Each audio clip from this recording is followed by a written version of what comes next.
এতে আমরা নবম শ্রেণী দ্বিতীয় পর্যায়ক্রমিক মূল্যায়নের বাংলার 10 নম্বর স্কুলের প্রশ্নের উত্তরগুলো আলোচনা করব। একে আছে সঠিক উত্তরটি নির্বাচন করো। একের 1 সারাটা রাত তারায় তারায় এঁকে রাখে স্বপ্ন। একের 2 রামকৃষ্ণ সংঘে মাদার নামে খ্যাত ছিলেন মিসেস সেভিয়ার। একের 3 বড় ঘরের মেয়ে বলে রাধারানীর একটু অক্ষর পরিচয় ছিল।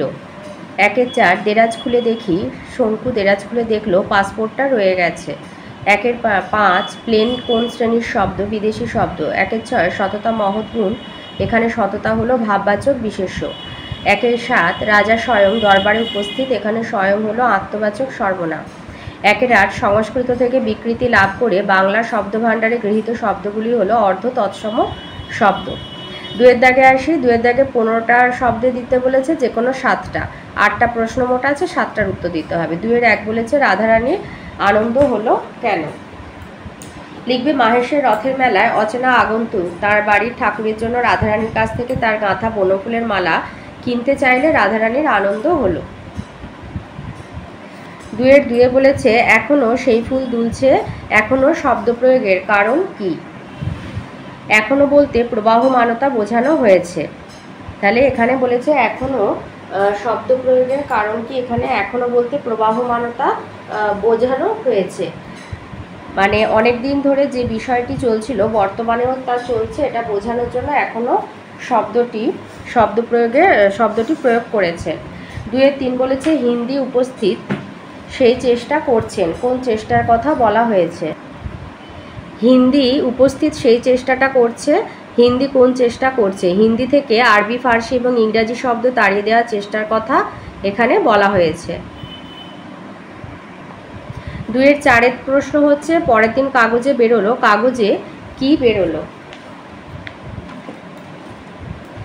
লিখবে পরের দিন কাগজে বেরোলো সিসমোগ্রাফ যন্ত্রে ভূমিকম্পের মৃদু কম্পন ধরা পড়েছে। 2-এর 5-এ আসি। 2-এর 5-এ দিয়েছে দেশি শব্দ কাকে বলে? দেশি শব্দ কাকে বলে? লিখবে যে বাংলাদেশের প্রাচীন বা আদিম অধিবাসীদের ভাষা থেকে যেসব শব্দ বাংলা ভাষায় স্থান পেয়েছে তাদেরই দেশি শব্দ বলা হয়, যেমন ঢেঁকি, ঝাঁটা, উলু, পাঁঠা, পেট, বাদুড়, মুড়ি, কুকুর ইত্যাদি।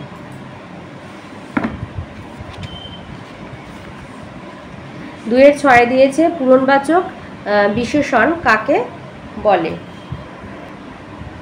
পূরণবাচক বিশেষণ কাকে বলে উদাহরণ দাও। সংখ্যার ক্রমকে নির্দেশ করে যে বিশেষণ পরে, যে বিশেষণ আর কি সংখ্যার ক্রমকে নির্দেশ করে যে বিশেষণ তাকে পূরণবাচক বিশেষণ বলে, যেমন রীতা নবম শ্রেণীতে পড়ে, তাহলে এই নবমটা হচ্ছে ক্রিয়াবাচক বিশেষণ। 2-এর 7-এ আছে কোনটি কোন শ্রেণীর শব্দ বলো? চিনি হচ্ছে চীনা শব্দ, আর প্রস্তর হচ্ছে তৎসম শব্দ। প্রস্তর হলো তৎসম শব্দ আর চিনি হলো চীনা শব্দ। 2-এর 8-এ আছে হিমসাগর আম, এটি কোন শ্রেণীর বিশেষ্য পদ? সংজ্ঞাবাচক বিশেষ্য পদ। 3-এর দাগে আসি। 3-এর 1-এ বলেছে জানি নাই এত স্নিগ্ধ গন্ধ ঝড়ে রূপসীর চুলের বিন্যাসে, আলোচ্য অংশে কবি কি না জানার কথা বলেছেন? লিখবে যে উদ্ধৃত পঙ্ক্তিটি জীবনানন্দ দাশের আকাশে 7টি তারা কবিতা থেকে নেওয়া হয়েছে। কবি জীবনানন্দ তার সমস্ত ইন্দ্রিয় দিয়ে প্রকৃতিকে অনুভব করতেন। কবির কল্পনায় সূর্যাস্তের পর আকাশে আবির্ভাব ঘটে এক রূপসী এলোকেশী। ধান, কলমি শাক, হাঁসের পালক, সর, পুকুরের জল, মাছ, কিশোরীর চাল ধোয়া হাত, কিশোরের পায়ে দলা মুথা ঘাস, লাল বটফল, এসবের গন্ধ পল্লী প্রকৃতিতে মিশে থাকে। গভীর অনুভূতি দিয়ে এই গন্ধগুলিকে অনুভব করে কবির মনে হয়েছে এ গন্ধ যেন সন্ধ্যাকালীন রূপসী বাংলার এলো চুলের গন্ধ। তার কল্পনার এলোকেশী মেয়েটি ছড়িয়ে পড়া চুলের থেকেই আসছে। আর কবির জানা নেই আর কোথাও কন্যার চুলের এমন স্নিগ্ধ গন্ধ মাদকতায় ভরিয়ে রাখে কিনা পৃথিবীর কোনো পথকে। তো মানে পল্লী প্রকৃতির আমাদের এখানে বাংলার পল্লী প্রকৃতিতে যেভাবে সন্ধ্যাকালীন রূপসী বাংলার এলো চুলের আর কি গন্ধ পাওয়া যায়, তো কবির জানা নেই যে পৃথিবীর আর কোথাও এইরকম মাদকতা আর কি স্নিগ্ধ গন্ধ মাদকতায় ভরিয়ে রাখে কিনা। কন্যার চুলের এরকম স্নিগ্ধ গন্ধের মাদকতায় পৃথিবীর আর অন্য কোনো পথকে ভরিয়ে রাখে কিনা এটা কবির জানা নেই। 3-এর 2-এতে বলেছে ফুরায় না সেই এক বইটা দুরন্ত পিপাসা, কার কথা বলা হয়েছে? এখানে পিপাসাকে দুরন্ত বলা হয়েছে কেন? এটা 3-এর 2-এর দাগের প্রশ্ন। নীরেন্দ্রনাথ চক্রবর্তীর আবহমান কবিতায় সৌন্দর্যের জন্য যে মানুষের মধ্যে আকুলতা দেখা যায় তাকে একগুঁয়ে বলা হয়েছে। একগুঁয়ে মানুষটির মধ্যে রয়েছে প্রকৃতি এবং গ্রাম জীবনের কাছে ফিরে আসার প্রবল আকর্ষণ, যাকে কবি দুরন্ত পিপাসা বলেছেন।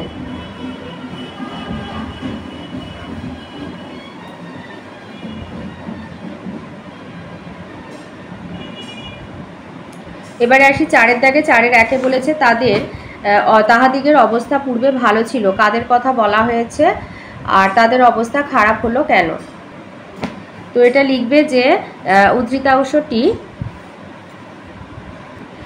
উদ্ধৃতাংশটি বঙ্কিমচন্দ্র চট্টোপাধ্যায় রাধারানী গল্পাংশ থেকে নেওয়া হয়েছে। এখানে কাদের কথা বলা হয়েছে বলতে এখানে লিখবে রাধারানী এবং তার মার কথা বলা হয়েছে। তো তার সাথে যেটা আছে তাদের অবস্থা খারাপ হলো কেন, এই যে দৈন্যদশার কারণ কি। একজন জ্ঞাতির সঙ্গে সম্পত্তি নিয়ে মামলায় রাধারানীর বিধবা মা হাইকোর্টে হেরে যায়। জ্ঞাতি ডিক্রি জারি করে তাদের পিতৃপুরুষের ভিটে থেকে উচ্ছেদ করে 10 লক্ষ টাকার সম্পত্তি দখল করে নেয়। খরচ এবং পাওনা শোধ করতে বাকি সব অর্থ চলে যায়। গয়না ইত্যাদি বিক্রি করে রাধারানীর মা প্রিভি কাউন্সিলে আপিল করলেও খাবার জোগাড়ের অবস্থা তাদের আর থাকে না। 4-এর 2 আমরা অন্যতম প্রধান খাদ্য থেকে বঞ্চিত হব কোন প্রসঙ্গে কথাটি বলা হয়েছে, কথা বলার কারণ কি। বাংলা ভাষায় অন্য ভাষার শব্দের অনুপ্রবেশ সম্পর্কে বলতে গিয়ে লেখক সংস্কৃত ভাষার প্রভাব বিষয়ে আলোচ্য মন্তব্যটি করেছেন। সংস্কৃত ভাষার চর্চা এদেশে ছিল এবং সে কারণে প্রচুর সংস্কৃত শব্দ বাংলায় ঢুকেছে, যার ধারা এখনও বজায় রয়েছে। যতদিন সংস্কৃত চর্চা এদেশে থাকবে ততদিন এই শব্দ গ্রহণও চলতেই থাকবে। স্কুল কলেজ থেকে সংস্কৃত চর্চা যে সম্পূর্ণ উঠে যায়নি তার কারণ বাংলায় এখনও অনেক সংস্কৃত শব্দের প্রয়োজন রয়েছে। এই প্রসঙ্গে লেখক উদ্দিষ্ট মন্তব্যটি করেছেন।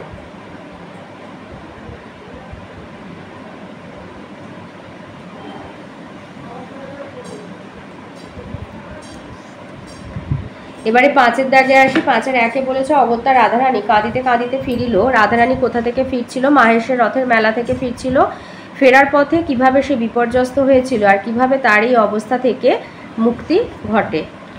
আচ্ছা, প্রথমে যেটা আছে যে ফেরার পথে সে কিভাবে বিপর্যস্ত হয়েছিল, এইখান থেকে বলবে প্রবল বৃষ্টির কারণে মেলা অসময়ে ভেঙে যাওয়ায় রাধারানীর মালা বিক্রি হয় না। রাধারানী যখন কাঁদতে কাঁদতে বাড়ি ফিরছে তখনই অন্ধকার পথে তার ঘাড়ের উপরে একটা লোক এসে পড়ে। সে রাধারানীর কান্নার কারণ জানতে চায়। লোকটির গলার আওয়াজে তার দয়ালু স্বভাব উপলব্ধি করে রাধারানী। এরপরে রাধারানীর হাত ধরে সেই অন্ধকার পিছল পথে লোকটি তাকে বাড়ি পৌঁছতে সাহায্য করে এবং তার রথের মেলার যাওয়ার কারণ শুনে মালাটি কিনে নেয়।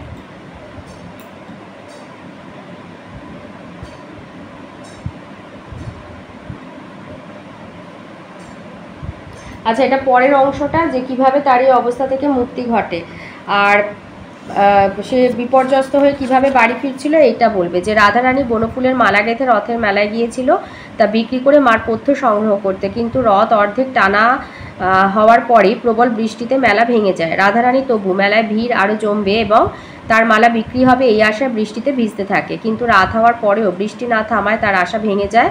মালা বিক্রি না হওয়ায় রাধারানী অন্ধকারে কাঁদতে কাঁদতে পিছল, এখানে একটু লিখে দেবে, পিছল পথ ধরে বাড়ির উদ্দেশ্যে রওনা হয়। আর তার কী করে অবস্থার মুক্তি ঘটে এই অংশটা বলবে। এই যে প্রবল বৃষ্টির কারণে, এটা যেটা আগে বলে দিলাম, এটা হচ্ছে তার সেই অবস্থা থেকে কিভাবে মুক্তি ঘটে। 5-এর 2 আছে এরই মাঝে বাংলার প্রাণ। কবি কোথায় বাংলার প্রাণকে অনুভব করেছেন আর কিভাবে তিনি তা অনুভব করেছেন আকাশের 7টি তারা কবিতা অবলম্বনে লেখো। রূপসী বাংলা কাব্যের অন্তর্গত আকাশের 7টি তারা কবিতায় কবি জীবনানন্দ দাশ এরই মাঝে অর্থাৎ সান্ধ্যকালীন বঙ্গ প্রকৃতির অপরূপ সৌন্দর্য এবং বিচিত্র গন্ধের মধ্যে খুঁজে পেয়েছেন বাংলাদেশের প্রাণের হদিশ। অস্তগামী সূর্যের রক্তিম আলোয় রাতের অন্ধকারে ডুবতে যাওয়া মেঘের কামরাঙা লাল বর্ণের মধ্যে বাংলার নীল সন্ধ্যার মোহময় আবেশে, নরম ধান কলমির ঘ্রাণে কিংবা হাঁসের পালক স্বর, পুকুরের জল, চাঁদা সরপুটিদের ঘ্রাণে, কিশোরীর চাল ধোয়া ভিজে হাতের স্পর্শে, কিশোরের পায়েদলা মুথা ঘাস কিংবা পাকা বটফলের ব্যথিত গন্ধের ক্লান্ত নীরবতায় কবি উপলব্ধি করেন বাংলার প্রাণের স্পন্দন। সন্ধ্যার সূচনা লগ্নে আকাশে 7টি তারা ফুটে উঠলে কবি বসে থাকেন ঘাসের ওপর। সান্ধ্য সৌন্দর্যে আপ্লুত কবি প্রত্যক্ষ করেন নানা তুচ্ছাতিতুচ্ছ অনুষঙ্গে বাংলাদেশের প্রাণের উপস্থিতি। গঙ্গাসাগরের ঢেউয়ে অস্তমিত সূর্যের আলোয় ভাসমান মেঘ যখন কামরাঙা লাল বর্ণ পায় কবি তার সঙ্গে মিল খুঁজে পান মৃত মুনিয়া পাখি। কবি প্রত্যক্ষ করেন শান্ত অনুগতভাবে বাংলাদেশে নেমে আসছে নীল সন্ধ্যা, আর তার মায়াবী আলোয় আচ্ছন্ন হয়ে পড়ছে বাংলার নিসর্গ প্রকৃতি। কবির তাই মনে হয় এই সন্ধ্যা যেন রূপকথার কেশবতী কন্যার মতোই মোহময়ী। কবি অনুভব করেন বঙ্গ প্রকৃতির এই বিরল সৌন্দর্য থেকে বঞ্চিত সমগ্র বিশ্ব। সন্ধ্যার স্নিগ্ধ গন্ধ কবি উপলব্ধি করেছেন প্রকৃতির নানা অনুষঙ্গে, কখনো নরম ধান ও কলমির ঘ্রাণে, আবার কখনো হাঁসের পালক, স্বর, পুকুরের জল, চাঁদা সরপুটিদের মৃদু ঘ্রাণে কবি প্রকাশিত হতে দেখেছেন বাংলার প্রাণ।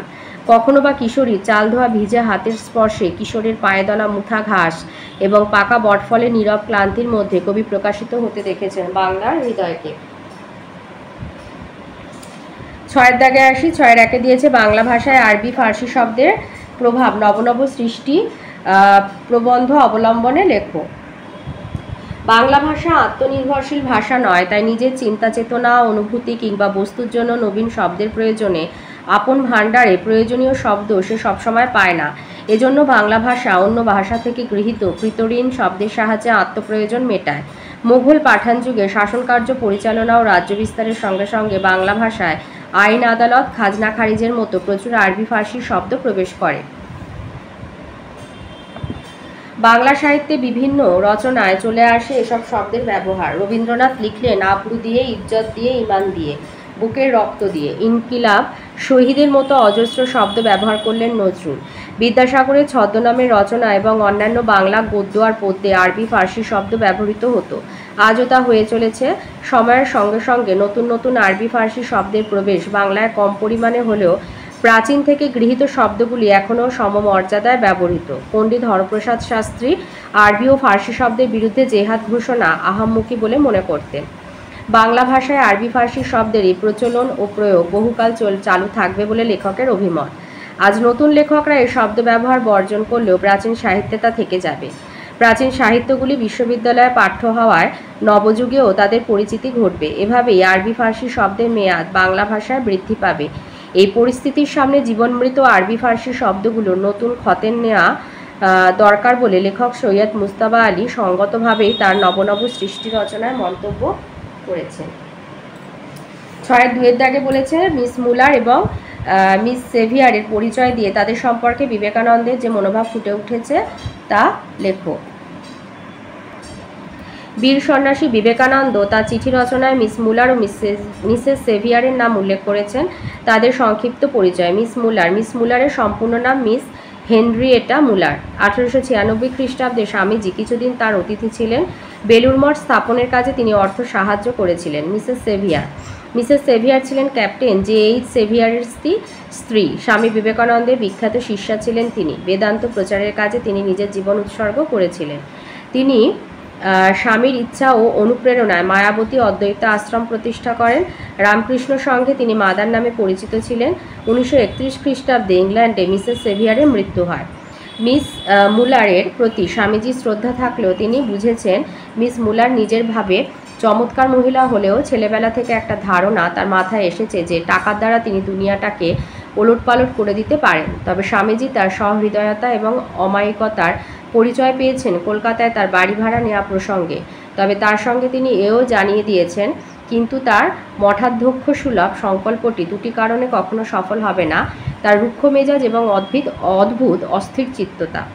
মিসেস সেভিয়ার স্বামীজির চোখে নারীকুলের রত্ন বিশেষ।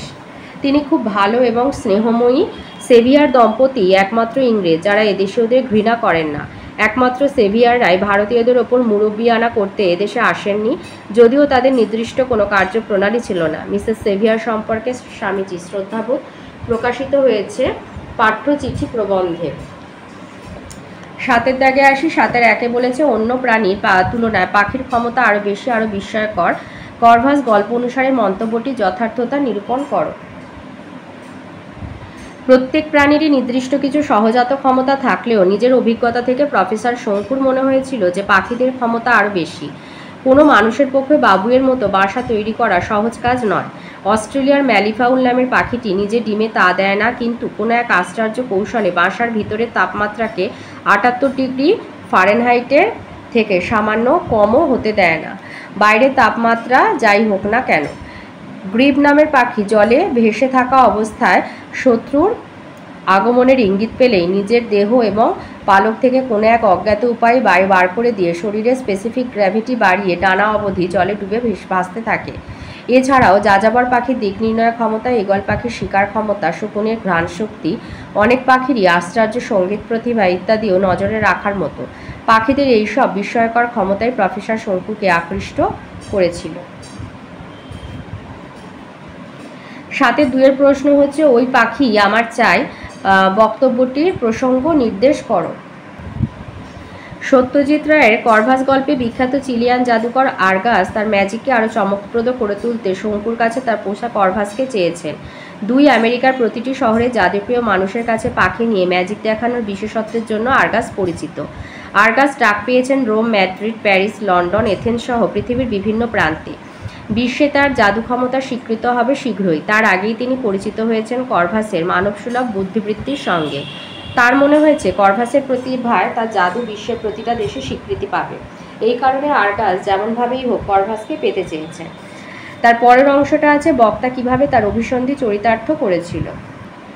এই চুরি করার পদ্ধতি এইটা বলবে। সান্তিয়াগোর বিশ্ব পক্ষী বিজ্ঞানীদের সম্মেলনে করভাসের অসামান্য ডেমনস্ট্রেশনের খবর স্থানীয় দৈনিকপত্র কোরিয়েরে দেল সান্তিয়াগোতে প্রকাশিত হলে আর্গাস করভাস সম্বন্ধে বিশেষ উৎসাহী হয়ে ওঠে।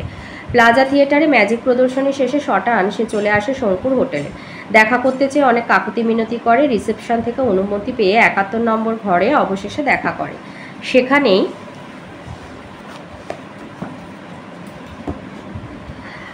করভাসের কীর্তি সচক্ষে দেখে। তা অনেক অনুরোধের পরেও শঙ্কু করভাসকে বিক্রি করতে না চাইলে সে বিদায় নেয়।